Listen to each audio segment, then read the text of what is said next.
श्रीनिवास नाम के भक्त हुए कर्नाटक में।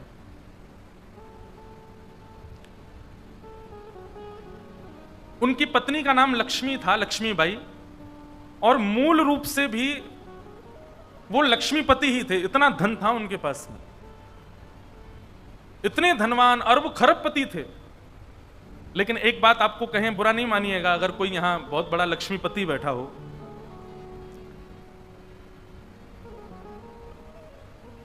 लक्ष्मी जिनके पास अधिक मात्रा में आ जाती है ना, 99% ऐसा होता है कि वो यज्ञ में निष्ठा रखेंगे, वो अनुष्ठानों में निष्ठा रखेंगे, वो इस प्रकार के क्रियाकलाप खूब करा देंगे, लेकिन उनके चित्त में भाव की कमी होती है, भाव उतना नहीं होता।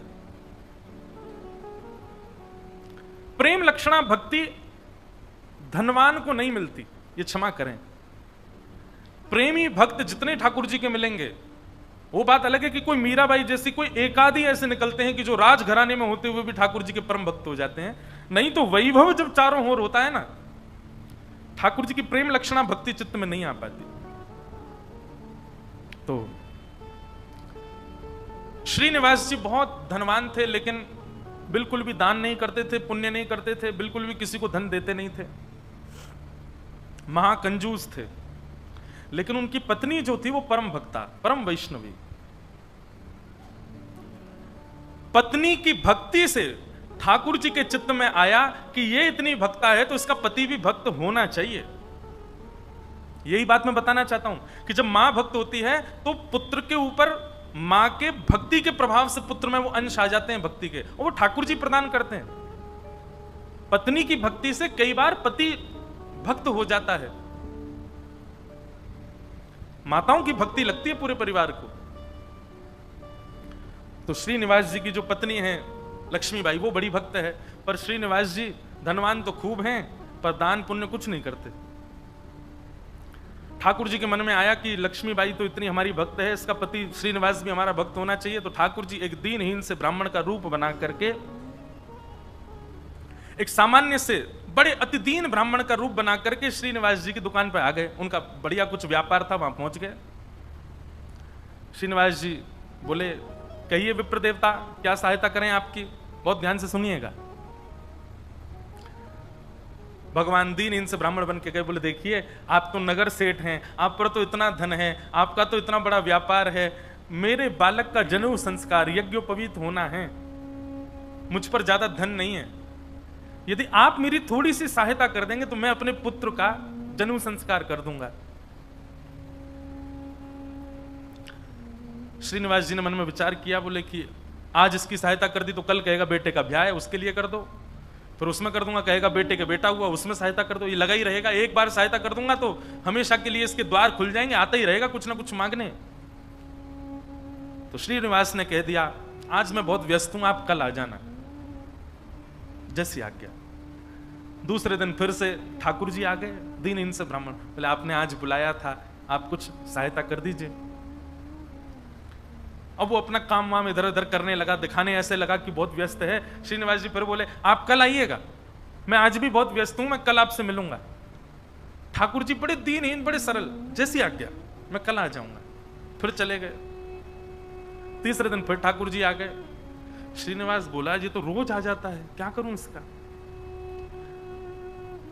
श्रीनिवास जी ने बाहर कुछ 2-3 बालक बैठा दिए, बोले जैसे ही ये ब्राह्मण आता देखिए मुझे बता देना, मैं कहीं भाग जाऊंगा, मैं मिलूंगा ही नहीं इसको। रोज कल कल कल करते करते 3 महीने बीत गए। अब तो ऐसी स्थिति हो गई कि जैसे ही ब्राह्मण आता दिखता, श्रीनिवास कहीं से भाग जाता और सबको ये बोल देता, इसको बोल देना है ही नहीं, चले गए कहीं बाहर। कब आएंगे? बोले 2 महीना बाद आएंगे। 2 महीना की तो छुट्टी मिले। ठाकुर जी बोले, मैं 2 महीना प्रतीक्षा कर लूंगा, 2 महीने बाद आ जाऊंगा। और ठीक उस तिथि के 2 महीना बाद ठाकुर जी फिर आ गए। अब कोई हम आप जैसा व्यक्ति होता तो फिर अपना स्वाभिमान देखता, अरे क्या रोज रोज इसके द्वार पर जाना। लेकिन वो तो ठाकुर जी है ना, ठाकुर जी को स्वाभिमान थोड़ी रहता है, ठाकुर जी को तो ये इस पर कृपा करनी है मुझे।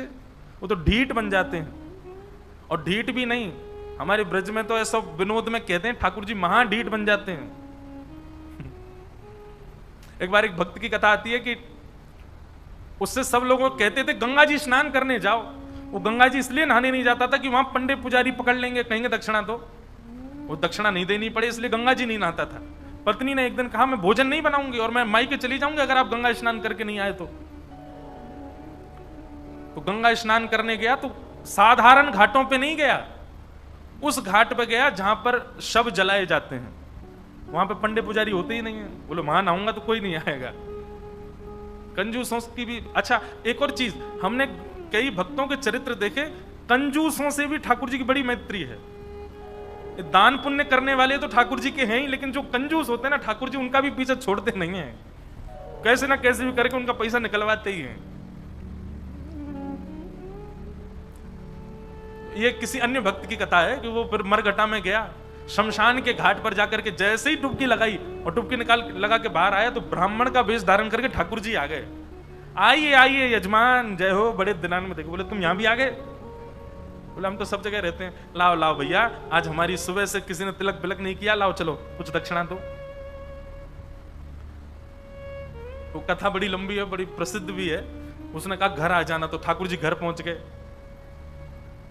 पत्नी ने कहा बाहर ब्राह्मण खड़ा है, उसको दक्षिणा देनी है। कंजूस व्यक्ति बोला, बोले उनसे कह दो आज बीमार हैं, कल आ जाएगा। पत्नी ने जाके कह दिया, बोले हमारे पतिदेव तो बीमार हैं। बोले यजमान बीमार हो गया, मैं तो यहीं बैठ करके उसका अनुष्ठान करूंगा, जब तक ठीक नहीं हो जाएगा अनुष्ठान करता रहूंगा मैं। ठाकुर जी भारी जपमाला लेकर के बैठ गए। पत्नी ने अंदर जाके बताया, बोले वो तो बाहर अनुष्ठान कर रहे हैं, तुम ठीक हो जाओ तब जाएंगे। मन में विचार करने लगा, बोले जाएगा नहीं, सुनो बाहर जाके उसको कह दो पतिदेव तो पधार गए, भगवत धाम चले गए। पत्नी बोली 1 रुपया ही तो देना है, दे दो जाके। बोले क्यों दे दो, तुमको क्या पता कितनी मेहनत से कमाया जाता है, मना कर दो, कह दो पधार गए वो तो। पत्नी बेचारी थोड़ी रोती रोती सी गई, बोले आप अब चले जाओ, पतिदेव तो पधार गए। ठाकुर जी बाहर ब्राह्मण बन के बैठे। ठाकुर जी बोले मेरे यजमान पधार गए, अंतिम संस्कार मैं करा के जाऊंगा, मेरे यजमान है, उनकी शव यात्रा में जाऊंगा, उनकी अर्थी मैं बनवाऊंगा, चिता में लकड़ियां मैं लगवाऊंगा, अपने हाथ से अपने हाथ से एक एक लकड़ी रखवाऊंगा और मैं वेद मंत्र बोलूंगा, मेरे मंत्रों के उच्चारण से उनके अग्नि संस्कार होगा। मुझे नहीं चाहिए दक्षिणा, आप मत देना मुझको, अब मैं मुफ्त में उनका संस्कार करा के जाऊंगा। पत्नी दौड़ी दौड़ी गई, बोले 1 रुपया निकाल के दे दो, वो तो संस्कार कराने को तैयार है तुम्हारे।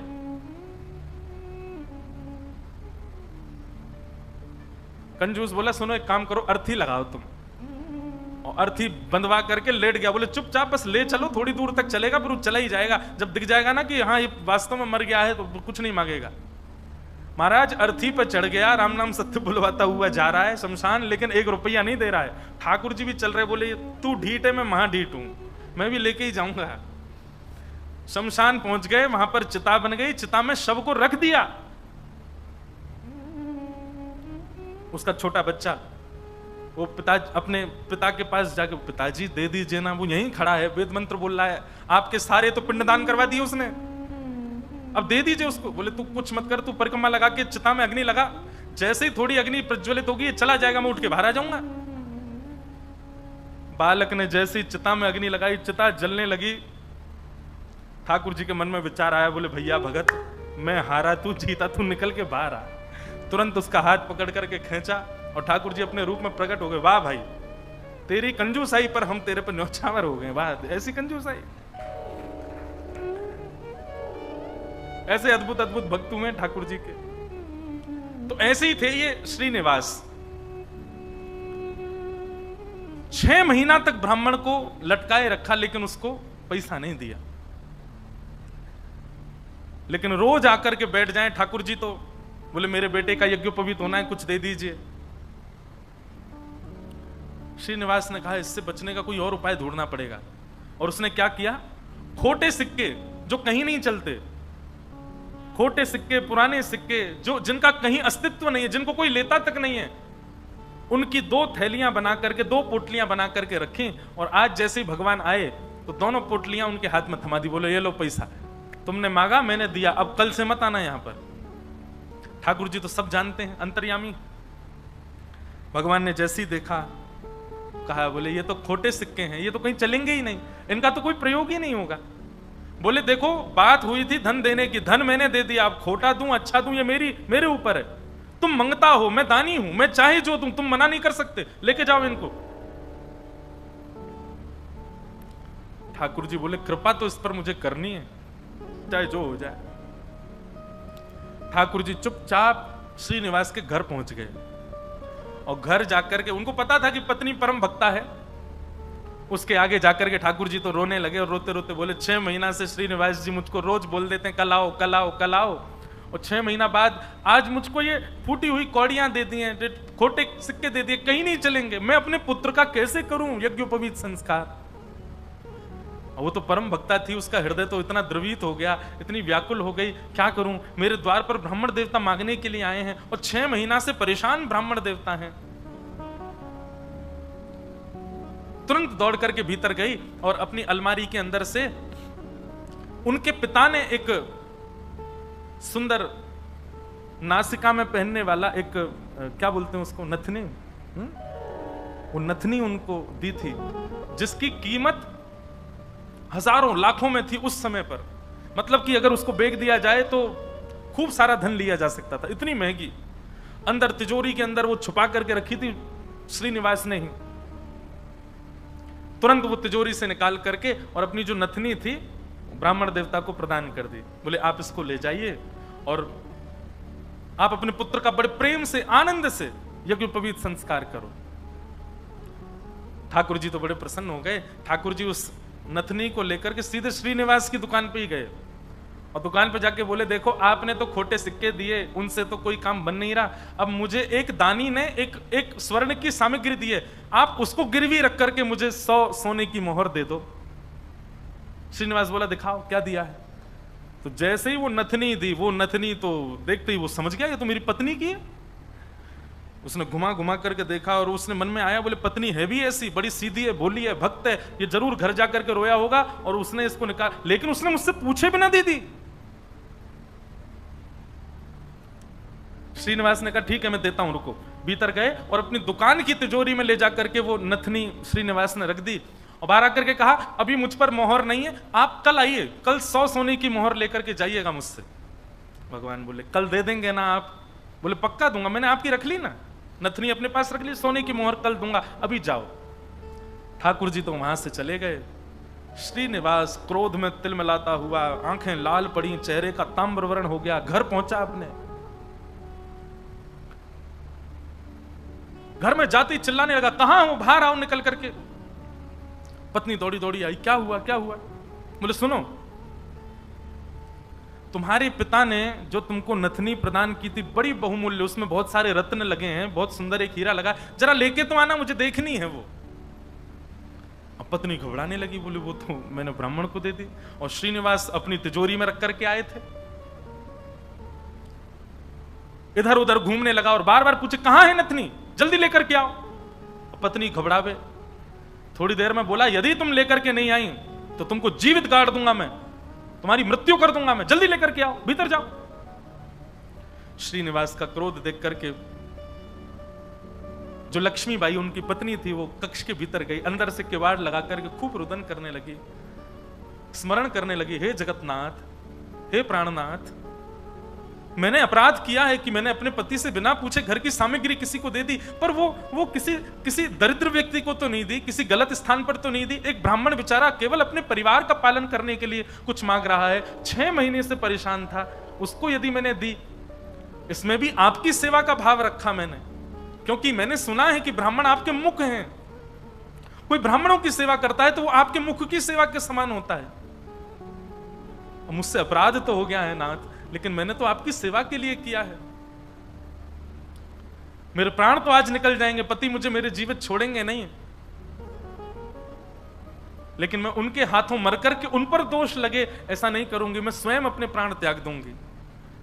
और उन्होंने तभी वहां कक्ष में कुछ ऐसी सामग्री थी, उससे विष लेकर के एक कटोरी में और पीना चाहा, और अंत समय में बस एक भावना रखी, हे मेरे ठाकुर जी, केवल आप उस ब्राह्मण को सुरक्षित रखिएगा, उसके परिवार को सुरक्षित रखिएगा, कहीं ये लड़ते झगड़ते उसके ऊपर आक्षेप ना डाल दें, उसके ऊपर कोई कष्ट ना दे दें, उसके बालक का अच्छे से यज्ञोपवीत संस्कार हो जाए। मेरी बस यही प्रार्थना है। मैं प्राण इसलिए नहीं त्याग रही हूं कि मेरे साथ कुछ गलत हुआ, कुछ अन्याय हुआ। मैं प्राण इसलिए त्याग रही हूं नाथ कि कहीं मेरे पति के ऊपर कोई आक्षेप ना लगा दे। और आप नाथ कृपा करना, मेरे तो प्राण निकल जाएंगे पर मेरे जीवन की शेष भक्ति जो है वो मेरे पति के जीवन में आ जाए।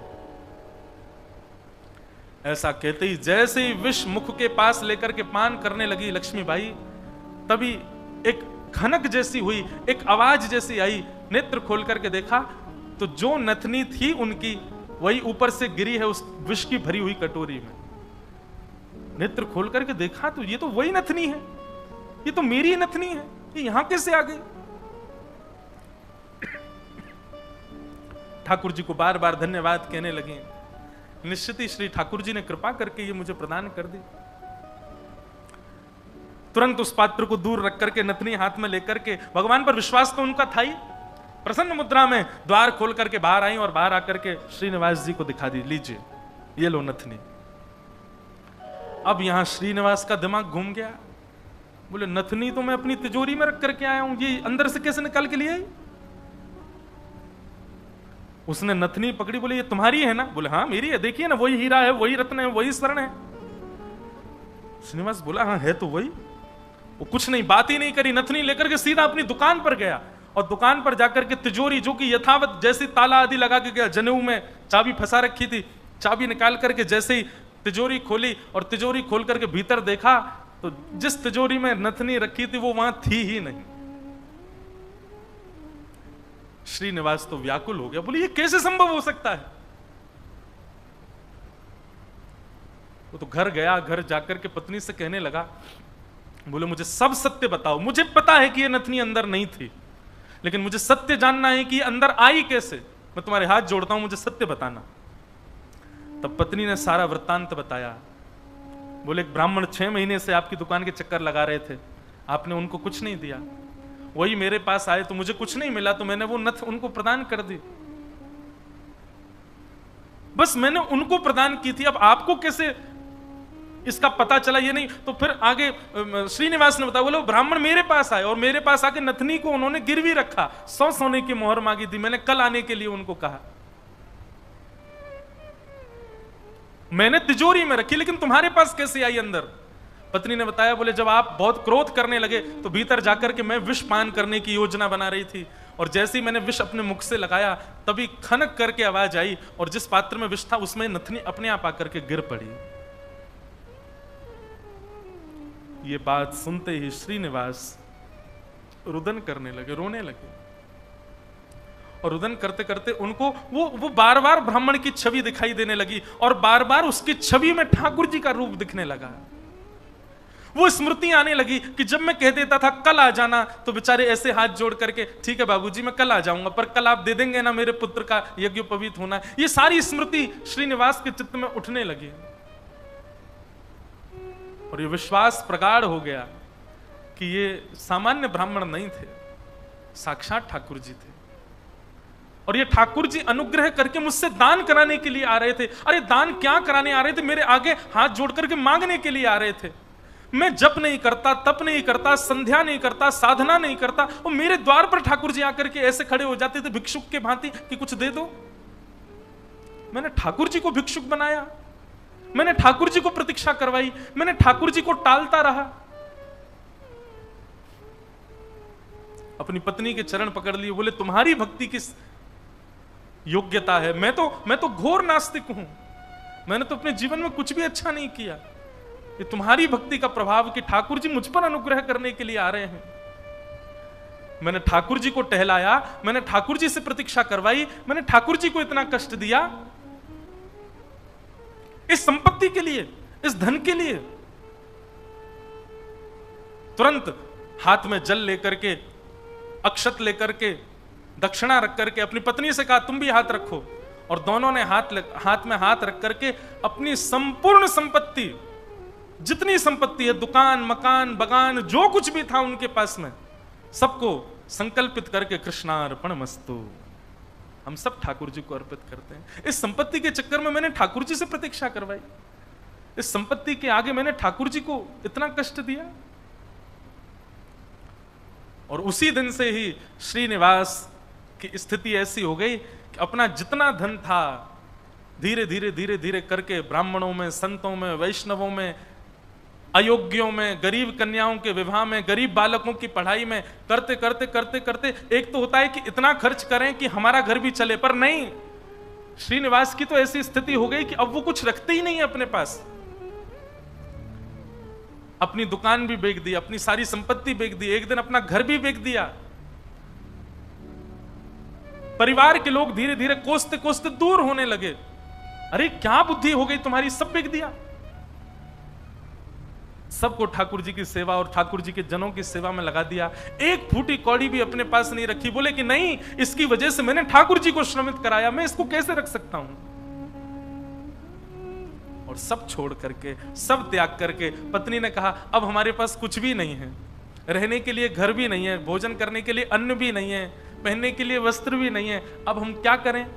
बोले अब पकड़ो मेरा हाथ।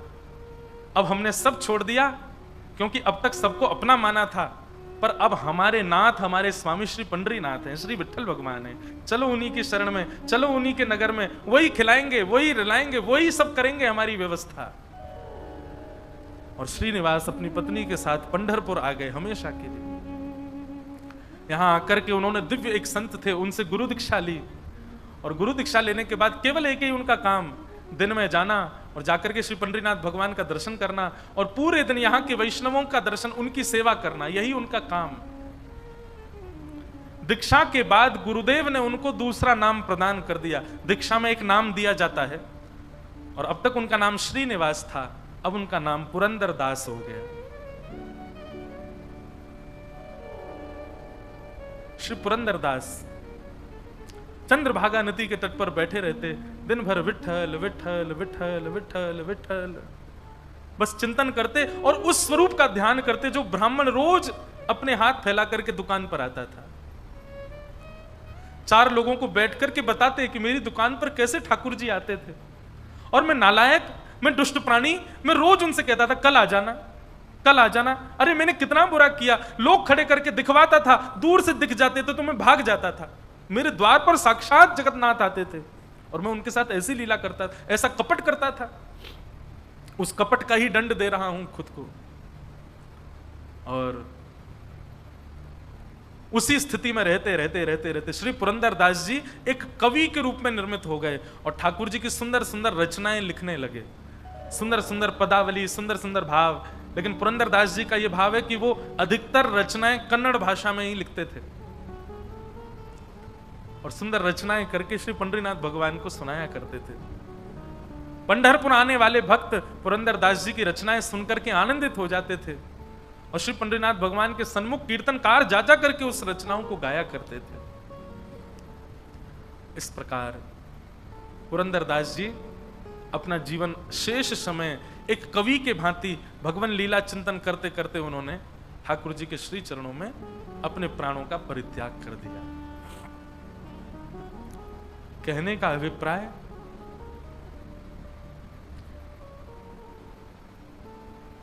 ये देखा जाता है अधिकतर कि घर में यदि माताएं बहनें भक्त स्वरूपा हैं, उनके चित्त में यदि भक्ति है तो उनकी भक्ति का प्रभाव पति पर, पुत्र पर, पिता पर और घर के जो सदस्य हैं उन पर पड़ता है और उन्हीं के भक्ति के प्रभाव से सब सुखी होते हैं।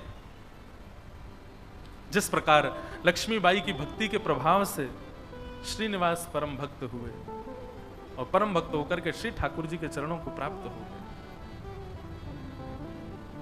ऐसे श्री पुरंदर दास जी को हम बारंबार प्रणाम करते हैं।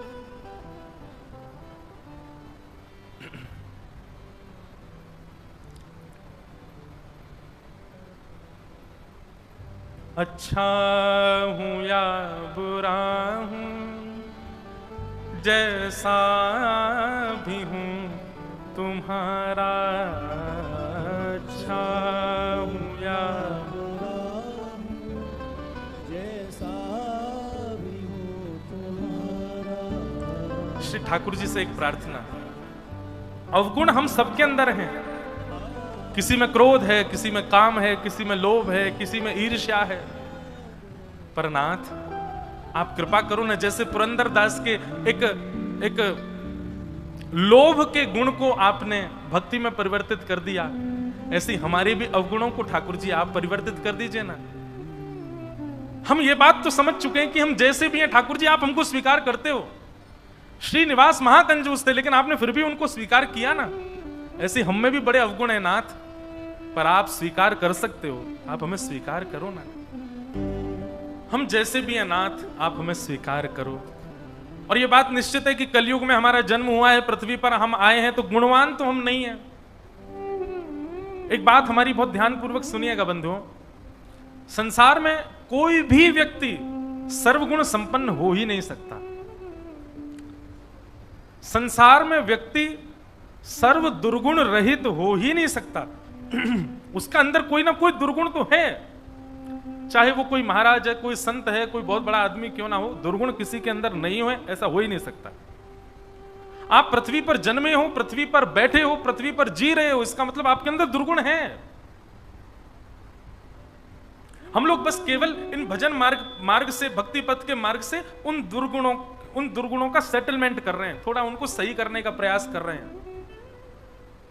गलत हम सब ने किया है अपने जीवन में, दुर्गुण हम सबके अंदर है जीवन में, दूषित विचारधारा हम सबके चित्त में आती है, राग द्वेष अभिनिवेश काम क्रोध लोभ मोह सबके अंश हैं हमारे अंदर।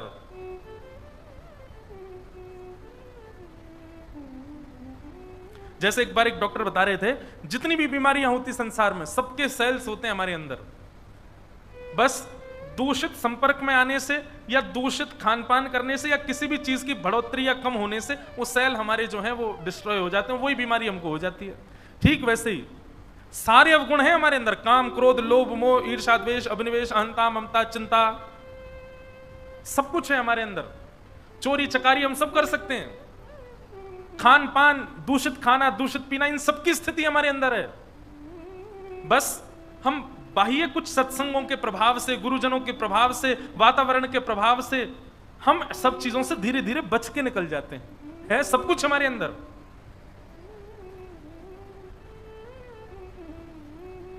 मैं तो कहता हूं कथा में कि अगर एक दिन के लिए अनाउंसमेंट हो जाए, भारत के सारे ज्योतिषी मिलकर के अनाउंसमेंट करवा दें कि आगामी 16 अगस्त को ऐसे नक्षत्र आने वाले हैं कि दुनिया का व्यक्ति कुछ भी कर ले उसको पाप नहीं लगेगा, तो क्या होगा? सारे ज्योतिषी मिलकर के कहते हैं 16 अगस्त को, और सुनिए अगर पूरे दिन की छूट दे दी तो फिर बहुत ही बुरा हो जाएगा। 1 घंटे का समय बता दें, सुबह 11:15 से लेकर के दोपहर 12:15 तक 1 घंटे की घड़ी ऐसी है, अगर इस 1 घंटे में व्यक्ति से कोई पाप हो जाएगा तो उसको पाप नहीं लगेगा। क्या होगा? 11:15 से 12:15 के बीच में महाराज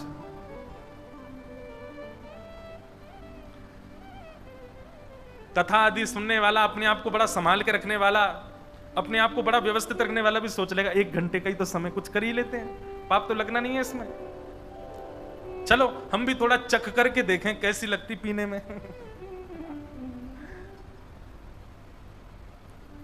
सब कुछ है हमारे अंदर, बस किसी के संपर्क में आने से, कुछ विचारधाराओं से, कुछ स्थिति से, कुछ सिचुएशन से वो सेल जो है हमारे अंदर वो एक्टिवेट हो जाता है सब कुछ हमारे अंदर। तो नाथ, तो हम चर्चा कर रहे थे कि माताएं बहनों का जो पुण्य होता है ना, यही लगता है पूरे परिवार को। भाई लोगों का पुण्य नहीं लगता, उनका तो खत्म हो जाता है। जैसे ही आप यज्ञ करके उठते हैं, आपके यज्ञ का फल जो भी आपको मिला वो आपके ऋण में खत्म हो गया, कुछ बचा नहीं आपके पास। जैसे सैलरी आई, सैलरी आते ही गाड़ी की जो चल रही है महीने की किस्त उसमें कट गया, घर की मॉर्गेज में चला गया, आधी बची हुई सैलरी में कुछ नहीं, 0/0। ऐसा है हमारा काम। तो हम जब तब नियम कुछ भी करते हैं सब कट जाता है, हमारा कुछ बचता ही नहीं हमारे पास। माताओं बहनों के पास सब सुरक्षित रहता है, वो प्रसन्न होकर के। अच्छा, माताओं का स्वभाव भी ऐसा ही होता है, वो कुछ भी करती हैं, मेरे पुत्र का सब अच्छा हो जाए, पतिदेव सब मंगल करें, पिताजी का सब रोग दूर हो जाए। उनका स्वभाव भी ऐसा होता है, उनके पास क्योंकि है बहुत, इसीलिए वैदिक पूजन आदि ये सब भी ज्यादातर माताएं करती हैं, और उन्हीं के प्रभाव से ही घर चल रहा है। तो आत्मदेव जी ने जाकर के अपनी पत्नी को फल दे दिया, 1 वर्ष का नियम बताया, लेकिन पत्नी धुंधुली, उसने बात मानी नहीं।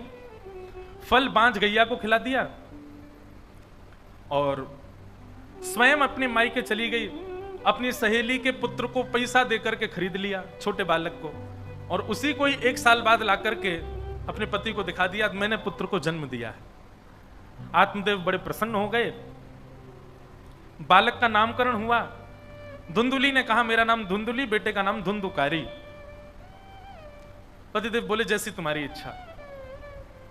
नामकरण बंधुओं, एक बात, हमारी बात बहुत मानिएगा, नामकरण सदैव ब्राह्मणों से पूछ करके और किसी संत गुरुजन या फिर किसी श्रेष्ठ व्यक्ति के द्वारा ही रखना चाहिए। आजकल नए नए गुरुजी आए हैं संसार में, गूगल गुरुजी, वही नामकरण करते हैं बालकों का। इसीलिए बालक देखिए एडिक्टेड भी उस गूगल के ही हैं। क्यों? नामकरण ही गूगल जी ने किया है उनका। नामकरण देखो, जो लोग गोपाल सहस्त्रनाम का पाठ करते हैं, विष्णु सहस्त्रनाम का पाठ करते हैं, कथाएं सुनते हैं, उनको नामकरण के लिए गूगल के पास जाने, वो इतना सत्संग उन्होंने किया, भगवान के इतने नाम उनको पता होते हैं, वो अपने आप ही नाम रख देते हैं। ऐसा भी हो सकता है आपने किसी की कथा सुनी और उस कथा में आपने कई सारे भगवान के नाम सुने थे, और जब बालक घर में जन्म लिया तो आपने कथा का चिंतन करके कि मैंने कथा में एक नाम सुना था भगवान का और वो नाम रख दिया, तो यह भी उचित है। कथा में भगवान नाम सुना हुआ यदि बालकों का रखे तो उससे भी कल्याण होता है। नाम बहुत सोच समझ के रखना चाहिए। नाम से ही प्रभाव पूरे जीवन पर पड़ता है। विचार कीजिए, नाम,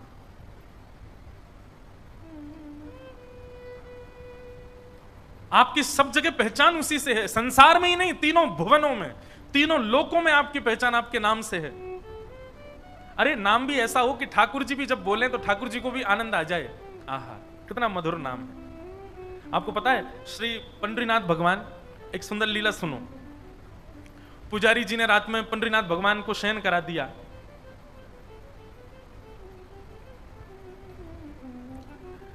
शयन कराने के बाद पुजारी जी जैसे ही गए, और जैसे ही शयन मुद्रा में पुजारी जी गए तो उनको स्वप्न में एक दृश्य दिखाई दिया। और वो दृश्य क्या दिखाई दिया? एक क्षण के लिए कि ठाकुर जी सोए नहीं है, उठ के बैठ गए और रुक्मणी जी करताल बजा रही हैं और ठाकुर जी नाच रहे हैं। ये दृश्य देखते ही उनकी आंख खुल गए, और आंख खुल करके उनको लगा कहीं ऐसा तो नहीं कि मैंने सेज वेज अच्छे से नहीं लगाई हो, ठाकुर जी सोए नहीं हूं इसलिए मुझे संकेत दे रहे हो कि मैं सोया नहीं हूं, मुझे आके सुला जा। पुजारी जी दौड़े दौड़े मंदिर में गए, और जैसे ही पंडरीनाथ भगवान के मुख्य गर्भगृह में पर्दा हटा करके देखा तो प्रत्यक्ष रूप से क्या दिखाई दिया? श्री रुक्मणी जी करताल बजा रही हैं वास्तव में, और श्री ठाकुर जी अपने हाथ, दोनों भुजाएं जो कमर पर रहती हैं उनमें करताल लेकर के, और श्री ज्ञानोबा तुकाराम, ज्ञानोबा तुकाराम, ज्ञानदेव तुकाराम, ज्ञानोबा तुकाराम नृत्य कर रहे हैं। पूरा विश्व विठल विठल गा करके नृत्य करता है, और श्री ठाकुर जी अपने भक्त का चिंतन करके नृत्य करते हैं। ज्ञानोबा तुकाराम, ज्ञानदेव तुकाराम। इसीलिए हमारे यहाँ के ऊपर लिखा है ना, पुंडली कवरद हरि विठल श्री ज्ञानदेव तुकाराम, श्री पंडरीनाथ भगवान की। ठाकुर जी को भक्त नामावली बड़ी प्रिय है, अपने भक्तों का नाम बहुत प्रिय है। इतना आनंद ठाकुर जी को आता है, तो नाम भी ऐसा हो बालकों का कि ठाकुर जी को भी लेने में सुख आवे। क्योंकि भक्त जब भक्त बन जाता है तो ठाकुर जी उसके नाम के संकीर्तन करते हैं। आहा, यहां मीराबाई गाती है मेरे गोपाल मेरे गोपाल मेरे गोपाल, और जब मीराबाई गाते गाते सो जाती हैं तो उनके गोपाल जी गाते हैं मीरा गोपाल मीरा गोपाल मीरा गोपाल। ठाकुर जी मीराबाई का संकीर्तन करते हैं और मीराबाई ठाकुर जी का। ज्ञानदेव तुकाराम श्री नामदेव जी ठाकुर जी का कीर्तन करते हैं और ठाकुर जी उनका कीर्तन करते हैं। तो नामकरण या तो ठाकुर जी का नाम हो या किसी भक्त वैष्णव का नाम हो। धुंधुकारी बड़ा हुआ, दुष्ट हुआ, धीरे धीरे माता पिता को प्रताड़ित करने लगा। वहीं एक बाल्यकाल में ही गैया ने भी एक बालक को जन्म दिया था, उसका नाम गोकर्ण रखा गया था। गोकर्ण पंडित ज्ञानी बना। धुंधुकारी की प्रताड़ना से पीड़ित होकर के मां ने तो अपने प्राण त्याग दिए और श्री आत्मदेव जी घर छोड़ करके चले गए। आत्मदेव जी जैसे ही वन में गए, वन में गोकर्ण जी महाराज ने उनको ज्ञान उपदेश किया। कि देहे स्थिमां सरुधिरे भिमतिं त्यजत्वं जाया सुतादिषु सदा ममतां विमुञ्च पश्यानिशं जगदिदं क्षणभङ्गुनिष्ठं वैराग्यरागरसिको भव भक्तिनिष्ठ देहे स्थिमां सरुधिरे अभिमतिं त्यजत्वम। पिताजी, मानव को दुख देने वाली दो चीजें होती हैं, अहमता और ममता। दो कारणों से मानव दुखी होता है संसार में, चाहे कोई भी मानव हो। सबसे पहला दुख का कारण होता है अहमत्व, अपने आप को कुछ समझना। जब आपके अंदर अहम की मात्रा होगी तो आपको बात बात पर बुरा लगेगा, बात बात पर गुस्सा आएगा, बात बात पर आपको कष्ट होगा। अहमत्व दुख का पहला कारण। और दुख का दूसरा कारण है ममत्व। मेरा बेटा, मेरी बेटी, मेरा मकान, मेरी दुकान, मेरा भाई, मेरा मित्र, मेरा सखा, मेरा बंधु, मैं और मेरा, ये दो ही दुख के कारण हैं। यदि मैं पना भी चला जाए और मेरा पना भी चला जाए, वो उस व्यक्ति को दुनिया में कोई दुखी नहीं कर सकता। बहुत ध्यान से सुनिएगा, आपके अंदर ये दोनों स्थिति नहीं है, मैं और मेरा। मैं भी कुछ नहीं हूं और मेरा भी कुछ नहीं है। बताओ फिर दुखी कैसे होगे? बताओ।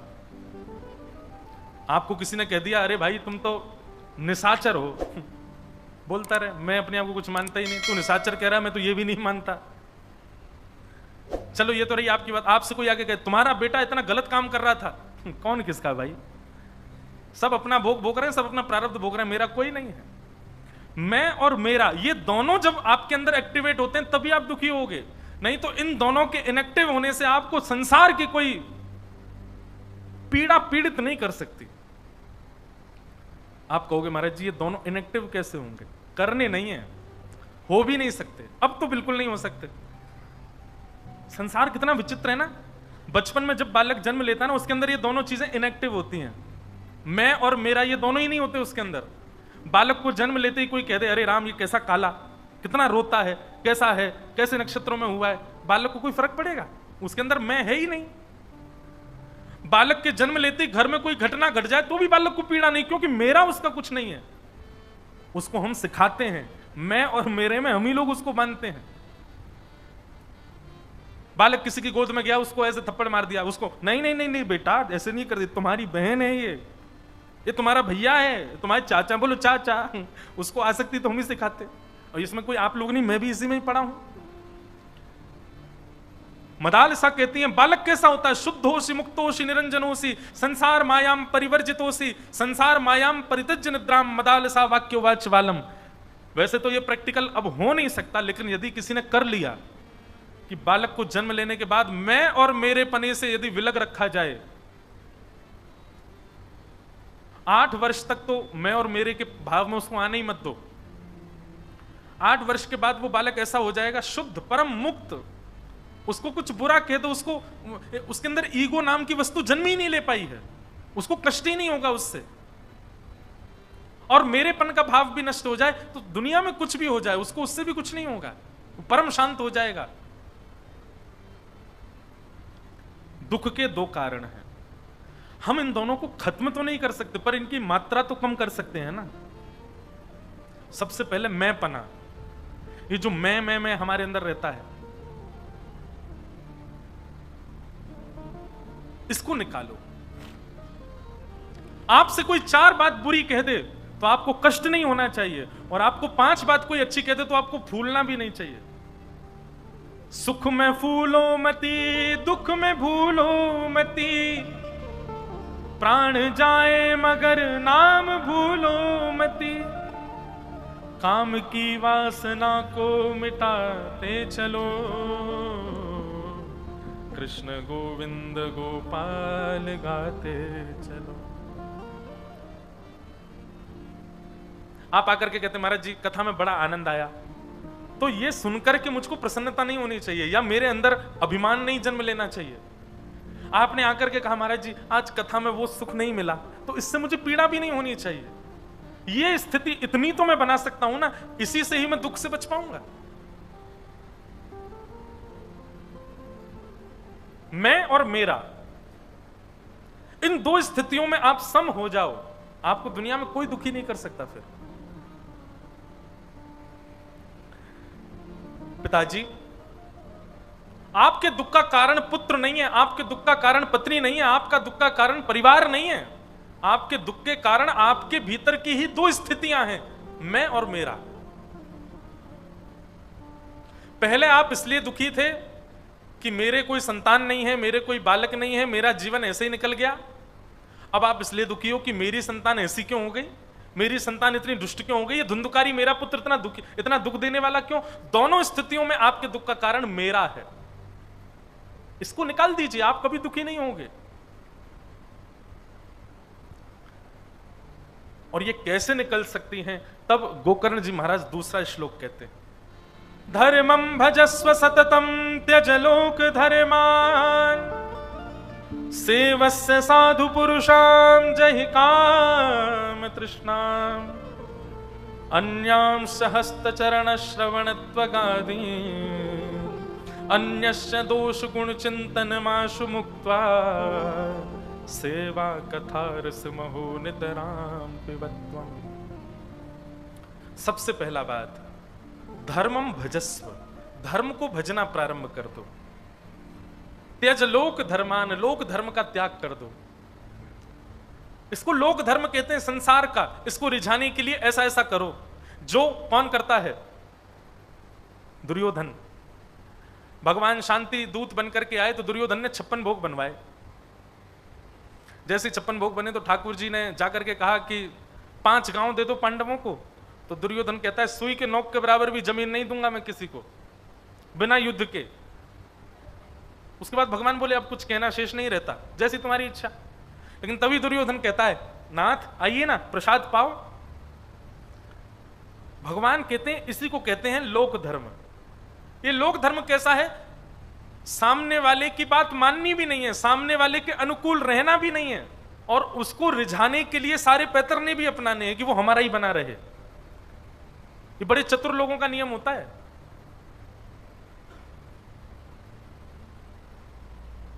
कई बार ऐसा होता है, अब तो नहीं होता पर पहले कभी कभी ऐसा होता था। हम किसी सभा में गए, अब उस सभा में कोई मुख्य अतिथि और आने वाला था लेकिन वो नहीं आया। अब वो नहीं आया तो उनको लगा मुख्य अतिथि की तो जगह खाली पड़ी है, तो वो महाराज जी आपके मारे ही तो हमने उनसे मना कर दिया, आप बैठो यहाँ पे। हमने उनको मना किया, नहीं आप आ रहे हैं, आपके आगे कौन बैठेगा। तब मन में आता कितना चतुर है ये। इसको कहते हैं लोक धर्म। ये जो चतुराई से आप सामने वाले को पता भी नहीं लगने देते हो और फिर ऐसा उसको दिखाते हो कि वो आपके लिए श्रेष्ठ है। इस प्रकार के चतुराई भरे जो भाव होते हैं इनको लोक धर्म कहते हैं। और ऐसे चतुर लोगों से ठाकुर जी बहुत दूर रहते हैं। ये हम करते ही तो हैं। ये सुनार के पास गए, सोने का छत्र बनाओ। किसके लिए? पंडरीनाथ भगवान के ऊपर पधरवाना है। अब पंडरीनाथ भगवान के लिए हम सोने का छत्र बनवा रहे हैं, उसमें मणि लगवा रहे हैं, हीरे लगवा रहे हैं, डायमंड से उसको पूरा सजवा रहे हैं। मन में क्या सोच रहे हैं? पंडरीनाथ भगवान हमसे रीझे रहेंगे कि हमने सोने का छत्र चढ़ाया। पर पंडरीनाथ भगवान जानते हैं, बोले रिश्तेदार नातेदार अखबार में बाहर निकलवा के आया है सबको बताने के लिए कि मेरे पास कितना धन है, देखो मैं कितना बड़ा दानवीर हूं, इसलिए छत्र चढ़ा रहा है, इसलिए थोड़ी कि मेरे ऊपर छत्र हो। ऐसी चतुराई हम सबके अंदर है।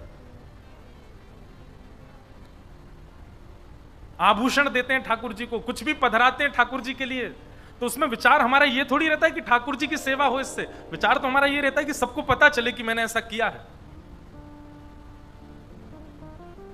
यही लोक धर्म है। धर्मम भजस्व सततम त्यज लोक धर्मान, लोक धर्म का त्याग करो। ये चतुराई भरे काम मत करो, धर्म को भजो। सेवस्य साधु पुरुषाम जहि काम तृष्णाम, काम तृष्णा से रहित होकर के साधु पुरुषों की सेवा करो, संत जनों की सेवा करो। अन्यस्य दोष गुण चिंतन माशु मुक्त्वा, दूसरों में दोष गुण देखना बंद करो। सेवा कथा रस महो नितराम पिबत्वम्।